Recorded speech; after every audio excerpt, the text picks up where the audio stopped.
লা ইলাহা ইল্লাল্লাহ বাক্যটি কোরআনে কতবার এসেছে?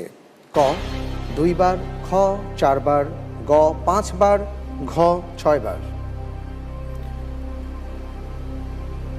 পবিত্র কোরআনে লা ইলাহা ইল্লাল্লাহ কতবার এসেছে? জি, মিজানুর রহমান ভাই, আপনার হাতে আরেকটি লাইফলাইন রয়েছে, পরিবর্তিত প্রশ্ন। আর যদি আপনি মনে করেন যে না আলহামদুলিল্লাহ আমি বুঝতে পেরেছি বা আমি ধরতে পেরেছি, তাহলে উত্তরটি দিতে পারেন, কারণ আমরা পর্যাপ্ত সময় বোধহয় পেয়েছি আলহামদুলিল্লাহ। জি, এই প্রশ্নের উত্তরে আমি বেছে নিচ্ছি গ 5 বার। 5 বার।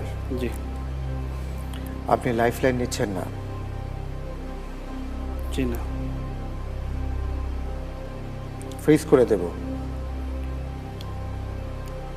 জি ইনশাল্লাহ। ইনশাআল্লাহ ফ্রিজ করে দেয়া হোক গ 5 বার।